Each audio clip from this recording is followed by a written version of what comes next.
harus spesifik siapa yang menjadi pelaku utama dalam penelitian ini, apa yang akan kita terapkan, siapa yang menjadi sasarannya, kemudian kapan siapa yang menjadi sasarannya dan berapa orang yang menjadi sasarannya. Tapi kalau misalkan di kualitatif desain penelitiannya, misalnya yang kita wawancarai itu seyogianya hanya ada 4, kemudian 4 ini belum merepresentatifkan penelitian kita, boleh ditambah 1 orang lagi.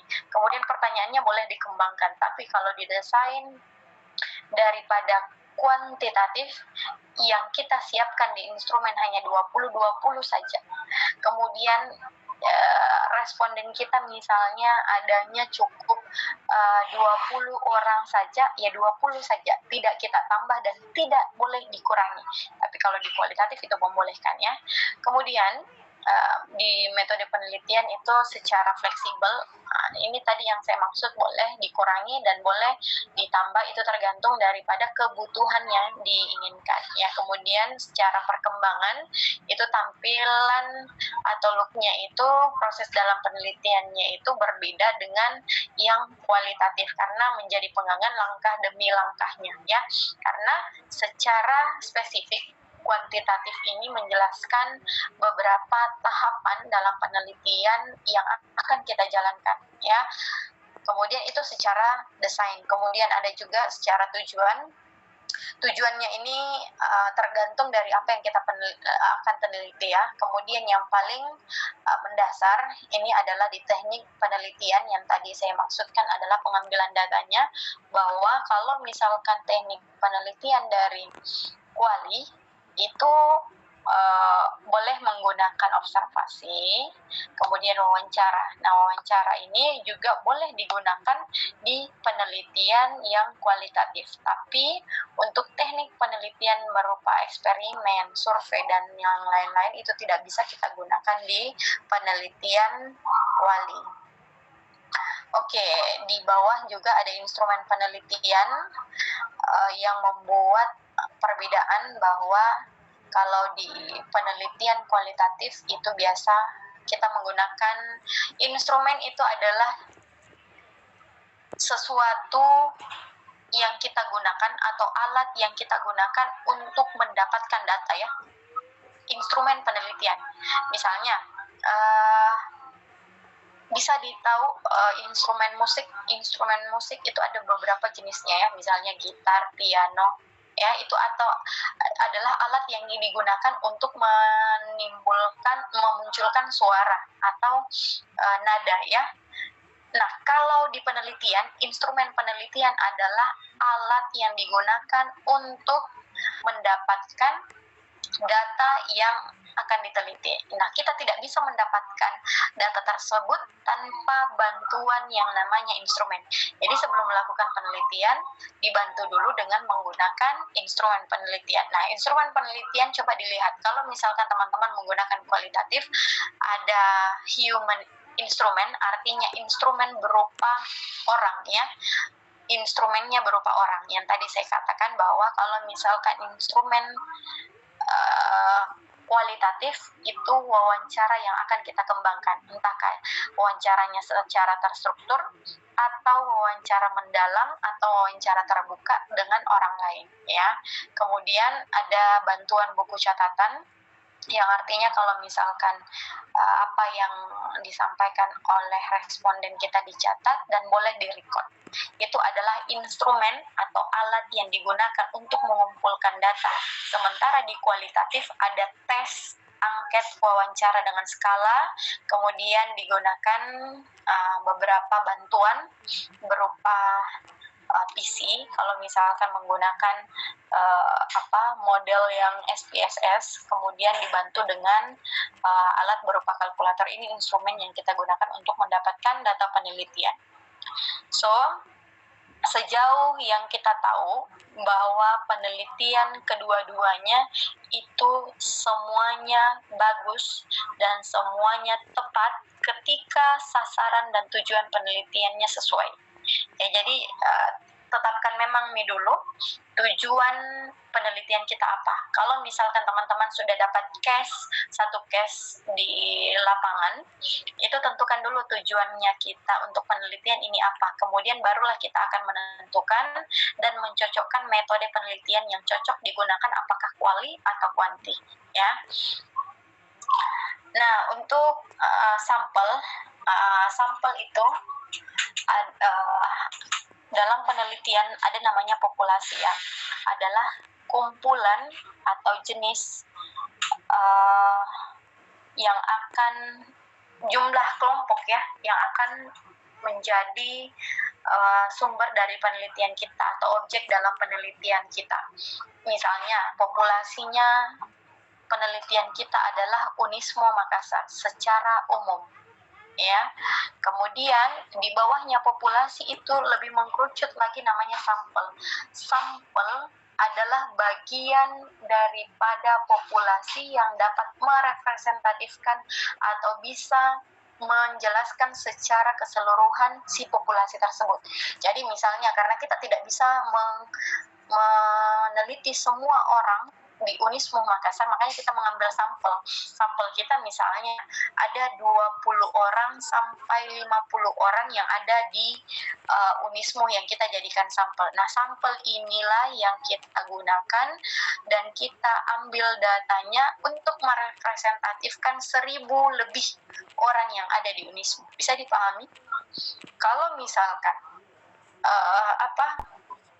kalau misalkan populasi itu digambarkan adalah rumah, ya. Rumah itu isinya mungkin ada ada 6 orang musimnya, ada mamanya, ada bapaknya, kemudian ada anaknya 4 orang.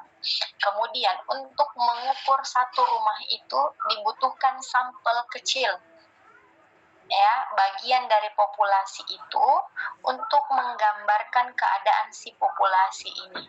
Ya, kita misalnya mengambil satu orang, mengambil dari 6 orang populasi ini, kita mengambil misalnya 3 orang sebagai sampel untuk mengukur daripada si satu rumah yang merupakan populasi kita. Lingkup kecilnya populasi adalah sampel, dan sampel adalah bagian daripada si populasi. Jadi jangan sampai misalnya kita mengambil populasi di Unismo Makassar, terus tiba-tiba sampel kita ada di UNM atau ada di UIN atau ada di sekolah lain atau ada di tempat lain, itu tidak boleh. Karena untuk menjabarkan data populasi kita itu harus diambil dari bagian kecil yang namanya sampel. Ya, bisa dipahami?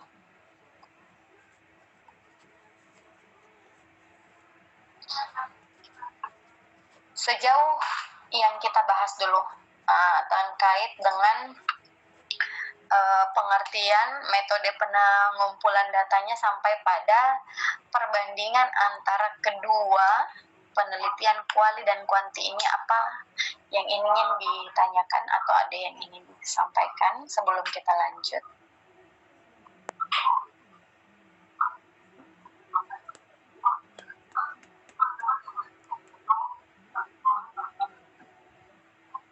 Tidak ada yang ingin kita tanyakan? Sudah mengerti Miki semua?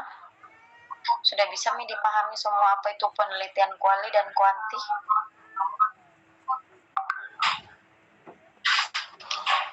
Ibu, boleh. Yang tentang sampel tadi, tentang sampel. Sampel kenapa? Ya, kenapa dengan sampel?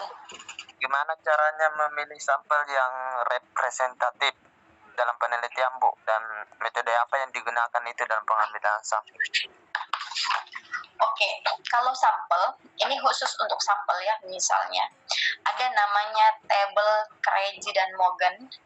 Itu sebuah tabel yang digunakan oleh dunia untuk melihat dan menentukan ukuran sampel yang kita gunakan. Misalnya, coba teman-teman cari nanti di HP-nya tabel Craigie dan Morgan, itu salah satu cara untuk menentukan sampel. Kemudian menentukan sampel secara rumus itu juga ada. Itu tadi secara angka saja ya, ada tabel yang khusus memang menyediakan dan itu boleh digunakan, itu cara yang pertama. Kemudian menentukan sampel itu ada namanya sampel probability sampling dan ada yang namanya non probability sampling.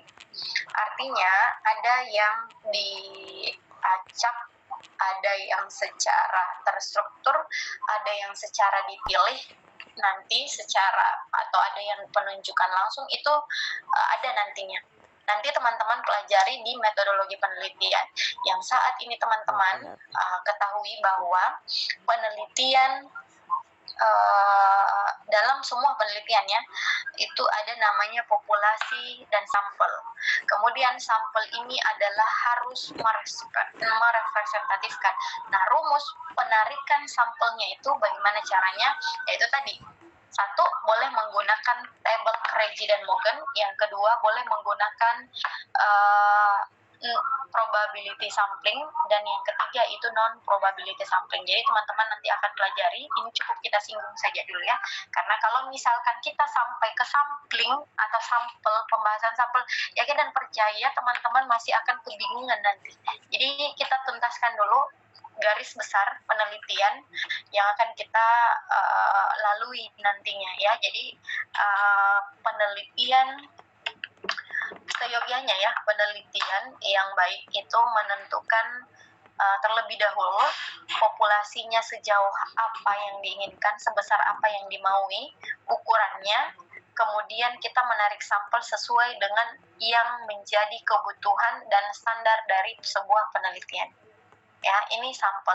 Jadi penarikan sampel itu sangat-sangat penting dan sangat-sangat krusial posisinya dalam penulisan karya tulis ilmiah berupa skripsi, tesis, dan disertasi. Ya, jadi teman-teman, salah langkah pengambilan sampel itu ke belakang-belakangnya akan salah. Ya, karena kalau misalkan teman-teman mengambil sampel populasinya kita, misalnya ya, ada ribuan orang, terus teman-teman mengukurnya mungkin hanya 15 orang. Sampai ke hasil dan pembahasan itu tidak sesuai dan tidak cocok karena diawali dengan pengambilan sampel yang tidak sesuai, sehingga ini membutuhkan pembahasan yang lebih dalam terkait dengan penggunaan dan tata cara dari si sampel ini. Ya, jadi teman-teman, hari ini kita belajar terkait metode penelitian kuali dan kuanti sampai pada populasi dan sampel. Populasi tadi kita sudah pahami bahwa rumpun atau objek secara keseluruhan yang ditempati mengambil data atau melakukan proses penelitian. Ya, sementara untuk sampel adalah bagian kecil atau bagian yang akan kita ukur yang dapat merepresentatifkan dari si populasi yang akan kita ukur. Jadi sampel ini bisa menjelaskan si populasi, ya. Jadi harus dari bagiannya tersendiri. Jadi bagian rumpunnya itu yang kita teliti. Jadi kalau misalkan mau meneliti mahasiswa teknologi pendidikan secara keseluruhan ya, misalnya dari semester 1 sampai si semester 7. Nah, untuk mengambil sampel adalah diantaranya itu tadi, diantaranya dari semester 1 sampai semester 7. Jangan ambil mahasiswa PGSD, jangan ambil mahasiswa PPKN atau mahasiswa di luar dari teknologi pendidikan. Karena yang menjadi populasi kita adalah teknologi pendidikan, bukan dari prodi yang lain, sehingga harus satu jenis yang sama untuk bisa menjabarkan dan mendeskripsikan seluruh apa yang menjadi data penelitian yang kita inginkan. Bisa dipahami sejauh ini? Ya, Bu. Ada lagi yang ingin ditanyakan?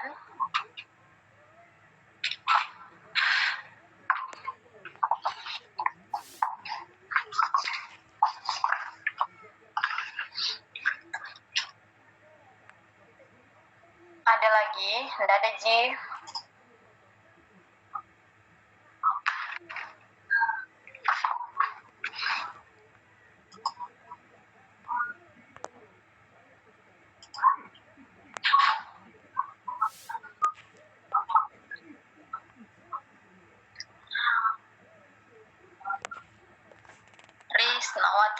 Risnawati.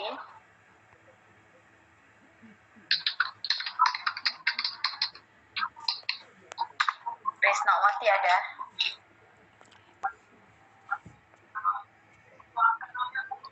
Mana Risna?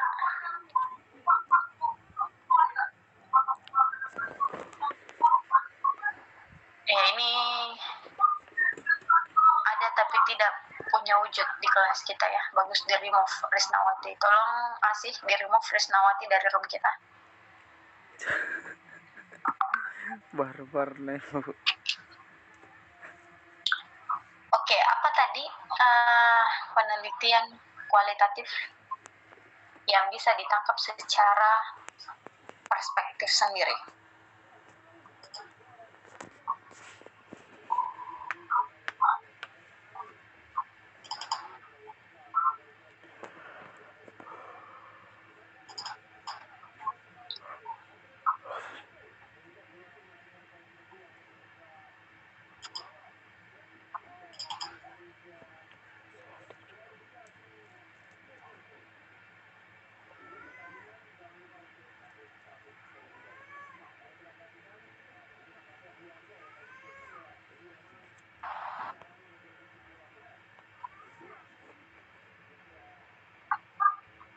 Halo, ada jorang kah? Bolehkah kita beritahu Kak sejauh mana yang kita pahami terkait dengan metodologi penelitian jenis kualitatif?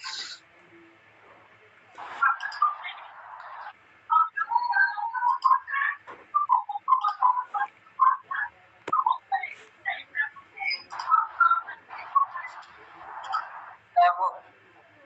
Siapa? Muhammad Agil Prasetya. Bu sama yang lain.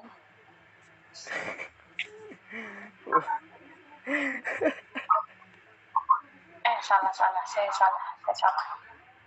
Ada lain selain dari Agil? Agil terus. Agil saja kah? Yang serius belajar?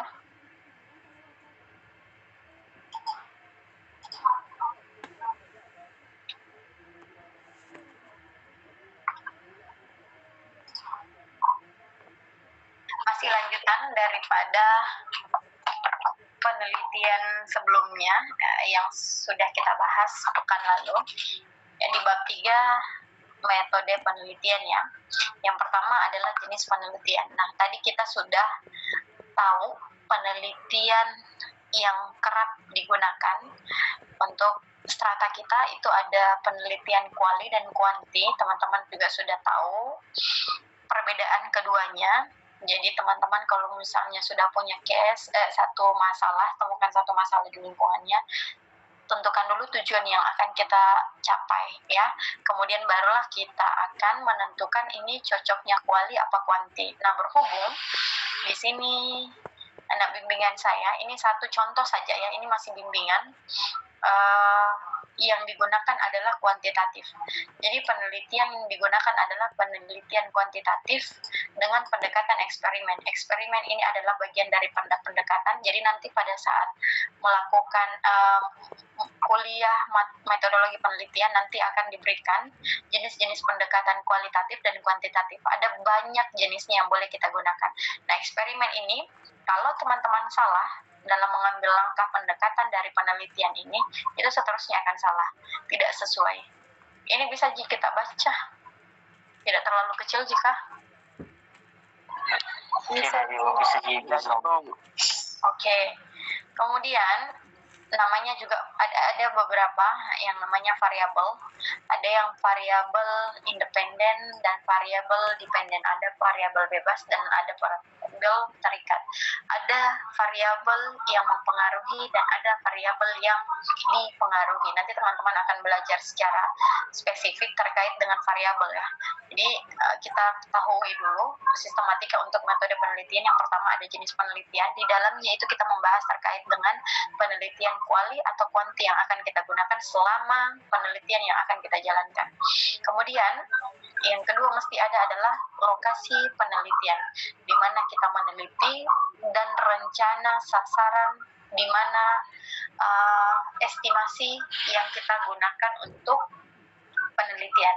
Ini biasanya lokasi dan waktu penelitian. Jadi ada waktu penelitian supaya kita tahu waktu penelitian kita menggunakan berapa lama waktu kita gunakan. Misalnya 3 bulan minimal penelitian kita jalankan, jadi boleh 4 bulan, boleh lebih, dan minimal 3 bulan.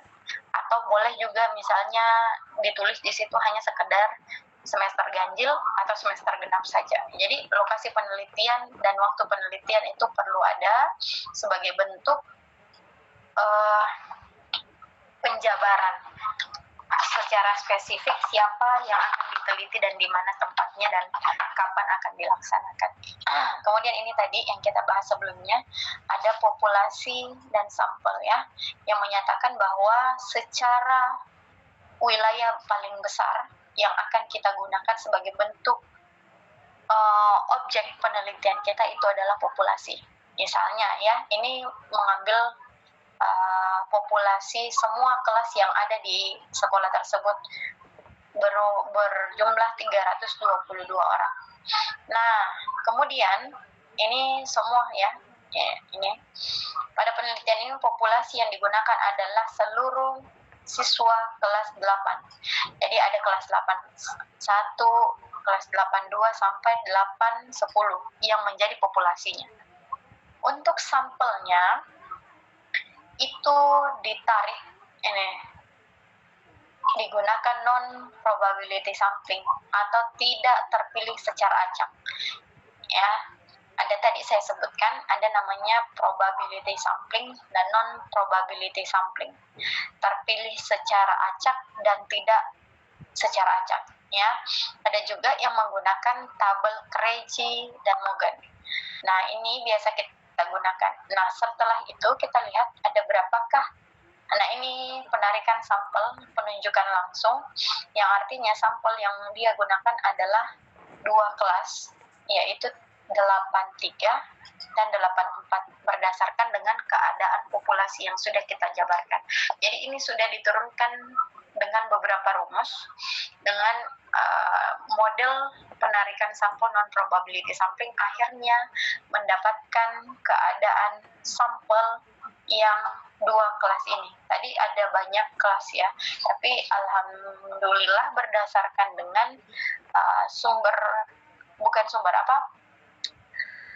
jenis penarikan sampel non-probability sampling didapatkan 2 kelas yang menjadi sampel dalam penelitiannya. Kemudian tadi desain penelitian, perbedaan antara desain kuali dan kuanti ini namanya pre-experimental design dan one group pre-test dan post-test design. Ini semua tergantung daripada jenis pendekatan yang kita gunakan. Tadi yang dia gunakan dalam skripsi ini adalah eksperimen. Jadi didesain modelnya seperti di bawah ini. Nah, ini adalah bentuk desain daripada penelitian. Kemudian ada keterangan X1O itu apa, kemudian O2 itu apa. Jadi ini adalah model yang mereka akan terapkan ya dalam penelitian. X ini adalah sesuatu yang akan kita terapkan di dalam penelitian. Nah, 01, 02 ini adalah nilai sebelum dan sesudah. Nah, kemudian itu apa yang akan kita lakukan? Selanjutnya, susunan setelah desain itu ada penjelasan variabel. Variabel tadi yang pertama sudah disinggung, ada variabel bebas dan variabel tarikat.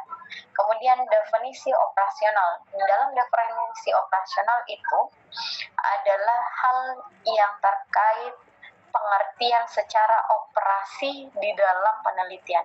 Misalnya secara operasi kita menentukan dari judul ya. Teman-teman sudah punya judul.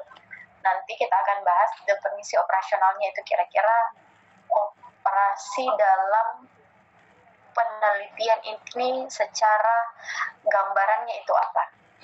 Mendeskripsikan sesuatu berdasarkan dengan penelitian. Jadi maksud dari definisi operasional itu adalah limitasi dari penelitian. Jadi penjabaran batasan ilmiah yang kita gunakan, batasan daripada penelitian yang kita gunakan. Misalnya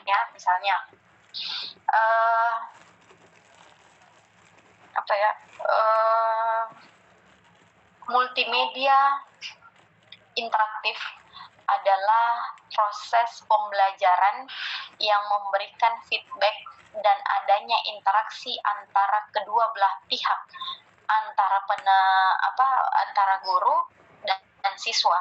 Namun dalam penelitian ini multimedia interaktif yang dimaksudkan adalah multimedia yang memiliki interaksi antara guru dan siswanya melalui misalnya video conference kah, atau live chat kah, atau secara audio kah, atau apa yang ditentukan. Jadi tentukan memang di definisi operasional ini menjadi sebuah batasan dan operasi secara penelitian. Kemudian dilanjutkan dengan prosedur penelitian. Prosedur ini yaitu tergantung dengan apa yang menjadi tahapan penelitian kita. Jadi di sini boleh bebas teman-teman mengkreasikan tahap apa saja yang ingin digunakan dalam penelitiannya. Kemudian, ini paling penting juga, instrumen penelitian adalah alat yang digunakan untuk mengambil data. Untuk mendapatkan sebuah data itu harus menggunakan alat yang disebut dengan instrumen. Instrumennya apakah wawancara, apakah menggunakan tes, apakah menggunakan angket, apakah menggunakan observasi, dan lain-lain. Ada banyak jenis instrumen. Jadi teman-teman nanti bisa memilih instrumen mana yang tepat digunakan dalam penelitian teman-teman. Nah, ini ada observasi, lembar tes, kemudian angket dan dokumentasi. Nah, teknik pengumpulan datanya. Mengumpulkan data itu tadi, kalau ada tadi di pedomannya kita menggunakan observasi, nah di sini juga harus ada observasi. Nah, kalau misalkan tadi ada lembar tes, di bawah juga untuk mengumpulkan data itu harus ada tes. Sama angket dan dokumentasi. Jadi, teknik pengumpulan data itu harus disinkronkan dengan instrumen penelitian. Jadi, instrumen penelitian adalah alatnya, sementara teknik pengumpulan datanya itu adalah pemerolehan data yang dibutuhkan dengan cara apa? Caranya. Panduannya secara kasat. Kalau instrumen adalah alat yang digunakan untuk memandu kita untuk dapat data. Sementara teknik pengumpulan data adalah cara yang digunakan untuk mengambil data tersebut.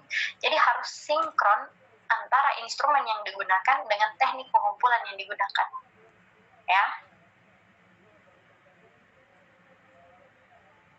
Dan lanjut, di sini ada namanya, terakhir tadi penjelasan adalah menganalisis konten, yaitu ada di dalam bab 3 itu namanya teknik menganalisis sebuah data atau temuan. Ini tergantung dengan apa yang kita gunakan. Di sini ada analisis statistik deskriptif menggunakan bantuan SPSS yang saya maksud tadi. Kalau kuantitatif itu ada beberapa bantuan berupa rumus-rumus atau angka-angka yang kita gunakan untuk mengklaim data tersebut berupa data seperti yang kita inginkan, modelnya seperti apa. Nah, ini data secara deskriptif itu menggunakan SPSS. Kebetulan penelitian proposal ini adalah kuantitatif, jadi menggunakan beberapa rumus dan beberapa angka-angka yang menjadi bentuk statistik untuk mendapatkan data penelitian. Kemudian terakhir, ini karena masih proposal, ini adalah dibantu dengan daftar pustaka. Di daftar pustaka ini adalah semua sumber yang kita gunakan dalam proposal. Semua referensi yang kita gunakan, yang kita tulis, yang bukan dari pemikiran kita itu penting dituliskan daftar pustakanya. Yang ada di dalam narasi atau di dalam artikel wajib ada di dalam di daftar pustaka. Jadi misalnya sebelumnya misalnya di dalam narasi di bab 1 atau di bab 2 mungkin ada tentang tulisannya Andi Anas. Terus tiba-tiba di daftar pustaka Andi Anas tidak ada. Nah, itu adalah satu kesalahan fatal. Jadi harusnya semua citation atau sumber referensi yang dimasukkan di dalam naskah itu dicantumkan di dalam daftar pustaka. Tidak boleh tidak. Harus ada. Harus dan wajib ada. Jadi teman-teman jangan ada kecolongan. Jadi misalnya ada nanti satu referensi, mungkin kecolongan satu, itu akan jadi bahan pertanyaan dan menjadi bahan bumerang untuk teman-teman pada saat nanti ujian, karena pasti akan menjadi hasil temuan kalau ada referensi yang tidak tertulis di daftar pustaka. Oke, sejauh ini itu cara yang menyusun metodologi penelitian khusus untuk proposal dalam kaitannya dengan karya tulis ilmiah berupa skripsi yang akan nantinya teman-teman gunakan. Sejauh ini ada yang ingin ditanyakan?